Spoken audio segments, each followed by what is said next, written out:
આમ કરતાં કરતાં આ આંગળા દબાઈ ગયો છે સાહેબ. આમ ચાની રકમ નથી પકડે ત્યાં માથું. એટલું માંગી ઉપરવાળા આગળ દુવાય કે દુશ્મન હોય એને આવી પરિસ્થિતિ ન દે તો ભગવાન.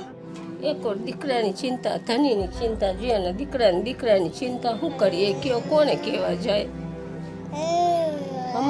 એને છોકરો બીમાર પડ્યો પછી તો હાવ દુઃખે જ છે, એમની માથે કઈ સુખે જ નથી. છોકરો વયો ગયો એ પછી જો આ છોકરાની કઈ દે પૈસા હોય ને કઈ દવા કરે નહીં.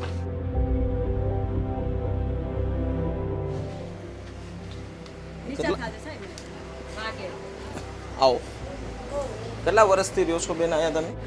શું કહો છો માડી? 50-60 વર્ષ જેવું થયું. બરોબર. તકલીફ તો હવે જો ઘરનું હવે બધું આવી રીતે છે. જો દાદા કરતા ડબ્બા પેટીનું કામ તે એ હવે ભાંગી પડ્યું. એક કપડાનો ધંધો કરતી તો અત્યારે દીકરો વહી ગયો ને બધાય વયા ગયા. ત્યારે કોઈ નથી સહારો અમારો. શું થયું હતું? કેલ્સન જેવું થઈ ગયું હતું મોઢાનું? હા, આ મોઢાનું પછી ઓપરેશન કરાવ્યું ભાવનગરમાં જઈને 2-3 મહિના માન જીવ્યા. મોઢાનું કેન્સર હતું? હા. આ ઘરની અંદર કેટલા લોકો રહે છે? બસ આ એટલા સાહેબ બધા 6 જણ જ છે. અત્યારે તમે કોઈ કામ કરો છો? કઈ નથી કરતા સાહેબ, ઘરે જ છે.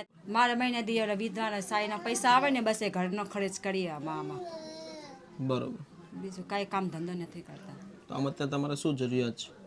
જરૂરિયાત તો છે સાહેબ, કંઈ હંસો બનસો આવે તો કોકના કપડાં બપડા સીવીએ તો ઘર ગુજારો નીકળે અમારા. તમને સિલાઈ ફાવે છે? સિલાઈ ફાવે છે મને કપડાની. ગરમીમાં તો ઉકળાટ થતો હોય છે ને? થાય તો ખરી સાહેબ, પંખો ચાલુ હોય તો ગરમી ના લાગે. શું આવી આવવાનો વાંધો? શું ચોમાસું જ્યારે વરસાદ વધારે પડતો આવતો હોય ને ત્યારે અહીંથી કૂતરા અહીંથી આમ જતા હોય, પાણી અહીંથી જતું હોય, બાજુ સૂતા હોય, પાણી આમથી આમ જતું હોય બધી જગ્યાએ. જમવા બેઠા હોય બાજુમાં પાણી પડતું હોય, પાણીની આજુબાજુથી રેલી જતી હોય પણ એ લોકો બેસા હોય. બિચારા લાચાર છે કે આ કોઈ વસ્તુ કરી નથી શકતા અને જે કાંઈ જરૂરિયાત હોય એ લોકો પોતાના માંથી પૂરી પાડે છે. બરોબર. એટલે આ લોકોની પરિસ્થિતિ એ લોકોને આપણે કરતાં વધારે ખ્યાલ છે. તમને શું થયું દાદા? આ કામ કરતાં કરતાં આ આંગળા દબાઈ ગયો છે સાહેબ. આમ ચાની રકમ નથી પકડે ત્યાં માથું. આજ 5-6 આંગળા ઓલા થઈ ગયા છે, લપવા જેવું થઈ ગયું છે. હા, આમ નથી પકડતા, રકમ નથી પકડાતી. લ્યો આ બધી ધક્કો માર્યો હતા એકમ. આ બે બધી આવ્યા હતા ને ઓલા આખલા, તો ધક્કો માર્યો તો અહીંથી તો અહીં સુધી દુખાય. આ કરી ગયો હતો. તો નીચે ગાડલું નથી? ગાડલામાં તો બસ આ છે ધાબળા ને એવું છે. તો નીચે ગાડલું ઘરમાં નથી કે પછી પાથરતા? કાંઈ નથી. આ ઘરની અંદર વસ્તુ પડી આ વસ્તુ એની છે જે ઘરમાં તમે જોવો છો. હું આંગણવાડી છેલ્લા 10 વર્ષથી અત્યારે કરું છું ને અહીંયા, તો એમાં છેલ્લા 10 વર્ષની હું આ પરિસ્થિતિ જોઉં છું. આ લોકોની આની આ જ પરિસ્થિતિ છે એમ. જેટલું આમાં છે એ જ વસ્તુ છે ને આમાં જ રહે છે આ લોકો, બીજું કાંઈ છે નહીં. બરોબર.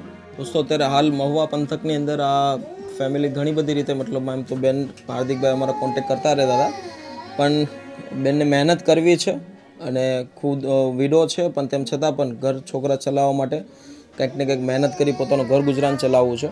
તો મશીન કઈ ટાઈપનું જોવે છે તમે? મોટર વાળું તો નથી ફાવતું. પેન્ડલ વાળું ફાવે? હા એ ફાવે છે પેન્ડલ વાળું, મોટર વાળું નથી ફાવતું. ચાલો કાંઈ વાંધો નહીં, જ્યાં ત્યાં મશીન મળતું હોય ત્યાં જઈએ અને એમને જેવી રિક્વાયરમેન્ટ છે એ પ્રમાણે. દાદા માટે પહેલાં તો ગાટલું પહેલાં કરી દઈએ. આ બેટા 5-6 મહિનાથી પાછું મોઢામાં સાહેબ આમાં કોઈ અમારું તો રહ્યું નથી. અમે એટલી તમારી મહેરબાની કરી આપો તો. હવે જરૂરત તો હું માંગીએ અમે તમારી આગળ, તમે જોવો તો ખરા અમારી પરિસ્થિતિ જોવો તો. તમે કોઈ કામમાં જાવ છો કે?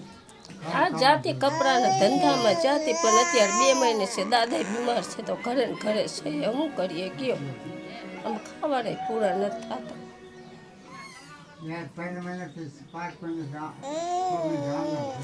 એટલું માંગી ઉપરવાળા આગળ દુવાય કે દુશ્મન હોય ને આવી પરિસ્થિતિ ન દે તો ભગવાન. એક ઓર દીકરાની ચિંતા, ધનીની ચિંતા જોઈએ ને દીકરાની ચિંતા શું કરીએ, કયો કોને કહેવા જાય. અમારા રૂડિયાને કહે, બીજા કને કહે. યાદ તો આવે ને, એક દીકરા હોય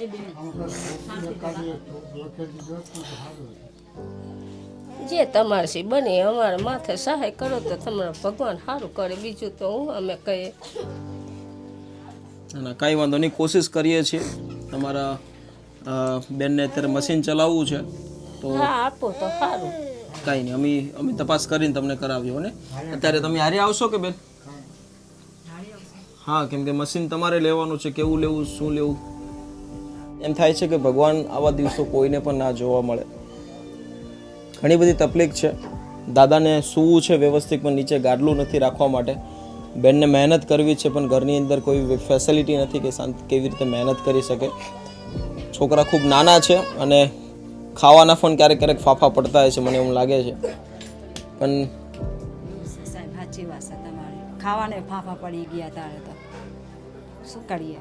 દુઃખને હવે ઝીલવાની શક્તિ નથી હવે તો. હા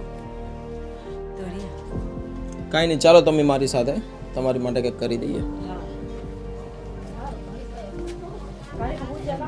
પડ્યો એટલા ટાઈમનો છે સાહેબ. એને છોકરો બીમાર પડ્યો પછી તો હાવ દુઃખના દુઃખે જ છે એમની માથે, કંઈ સુખે જ નથી. છોકરો વયો ગયો એ પછી જો આ છોકરાની કઈ દે પૈસા હોય ને કઈ દવા કરે નહીં. ઓલી દાદી ઉપર છે બધું, તો દાદી એક કરે એ થોડું સારું. એનું હાથ ભાંગી ગયો, તેનું ઓપરેશન થયું તો એ કાંઈ કરી નથી શકતા હમણાં. દોસ્તો, એમના દીકરાને જે કેન્સર હતું એ મોઢાનું કેન્સર હતું અને મારા ખ્યાલ પ્રમાણે એ કદાચ પાન માવા તમાકુ ખાવાથી કદાચ થતું હોય છે. ઘણા બધા જગ્યાએ આપણે વ્યસન કરીએ છીએ પણ કદાચ એ વ્યસન આપણને તો ભારી પડે, પણ સાથે સાથે ગયા પછી પરિવારને ઘણું મોટું ભારી પડતું હોય છે. સમજવું જોવે, તમારી તમાકુ, તમારો પાન માવો મસાલો જે પણ તમે ખાઓ છો, આજે આ પરિવારની જે હાલાત છે એમના ગયા પછી ઘણી બધી તકલીફ ઊભી થઈ ગઈ છે. સમજાય તો સારી વાત છે, બાકી તો તમે એના રાજા છો, તમે ખાઈ શકો છો, પણ આવી સ્થિતિ જ્યારે જોઈએ તો ખૂબ દુઃખ થાય છે. કાંઈ વાંધો નહીં, આવો માટે આપણે જઈએ.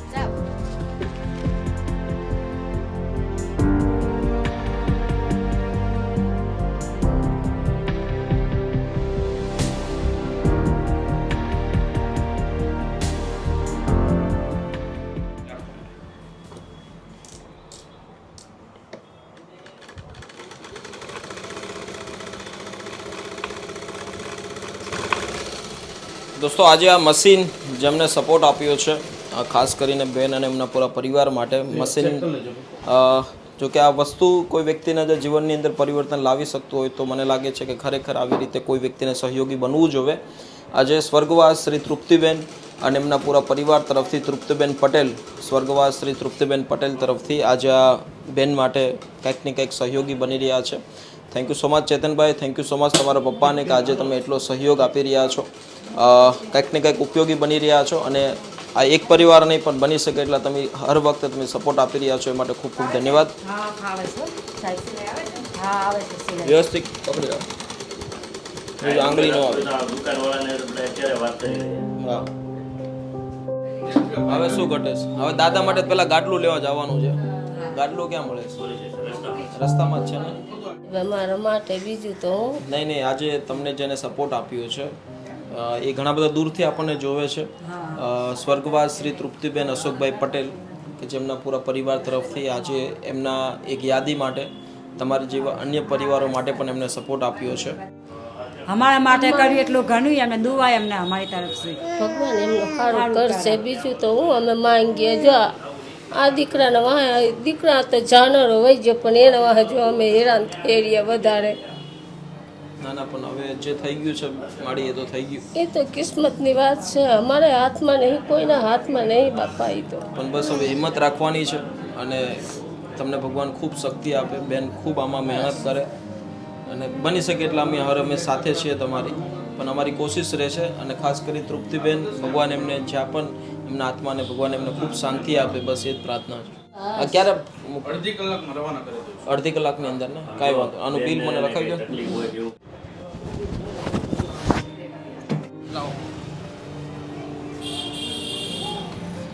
મશીન હમણાં અડધી કલાકની અંદર આવી જશે.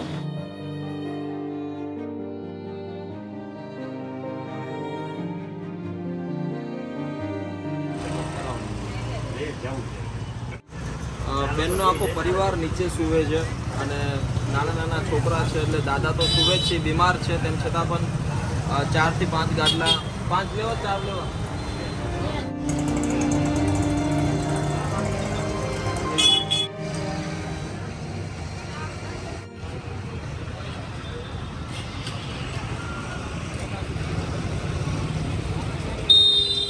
બરોબર બેન? હા બરાબર સાહેબ રાજી ને હા રાજી.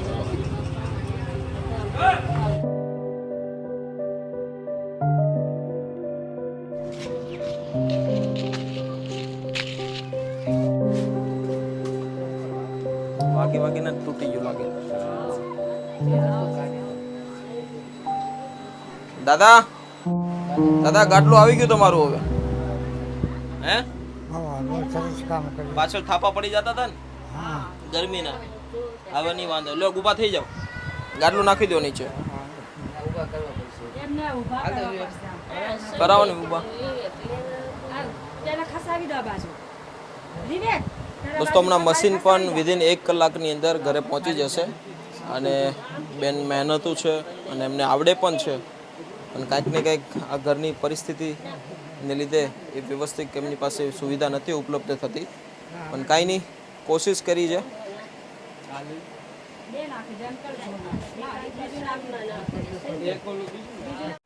બસ વાહ. કહેવાય ગરીબ માટે દયા રાખો તો ઘણી ઘણી એટલી અમારા માટે. ના ના બસ બસ, ઈશ્વર ખૂબ તમને શક્તિ આપે. અને બેન હવે તમારે કઈ તકલીફ તકલીફમાં કઈ નથી સાહેબ, દીધું એટલું ઘણું એમને. મશીનની માટે અપ્લાય કરી હતી? એટલે મારી મમ્મીને ત્યાં હું શીખેલી જ હતી મશીન, 10 વર્ષે મશીન ચાલુ. 10 વર્ષ પછી આજે? હા આજે મળ્યું 10 વર્ષ પછી. ઓહો, કાંઈ વાંધો નહીં, બસ મહેનત કરજો અને કાંઈ પણ જરૂરિયાત હોય તો યાદ કરજો હો ને. ચાલો દોસ્તો, આજે આ મદદ તો ના કહી શકે પણ એમની મહેનત છે, એમને આગળ વધવું છે. અને thank you so much Patel પરિવારને, તૃપ્તિબેન, અશોકભાઈ પટેલને, કે આજે એમના સ્વર્ગવાસ નિમિત્તે એમને જે સપોર્ટ આપ્યો, ખૂબ ખૂબ આભાર. ચાલો મળીએ બરોબર, ધ્યાન રાખજો તમારા બધાનું.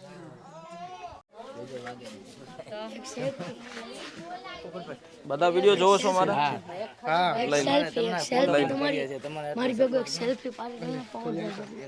સેલ્ફીની જેમ પાછા કામ કરજો. મળી આખો મહોલ્લો ભેગો થઈ ગયો છે અહીંયા, અને કાંઈ નહીં, નાનો આમ તો પ્રયત્ન છે. ચાલો દોસ્તો, તમે પણ આ વિડીયોના મેક્સિમમ લોકો સુધી શેર કરો. તમે પણ આજુબાજુ લોકોને મદદરૂપ થાઓ, બસ એ જ ભગવાનને પ્રાર્થના છે. ફરીથી મળીશું નવા એપિસોડ સાથે. ત્યાં સુધી તમારું બધાનું ધ્યાન રાખજો. જય હિન્દ, જય ભારત. Thank you.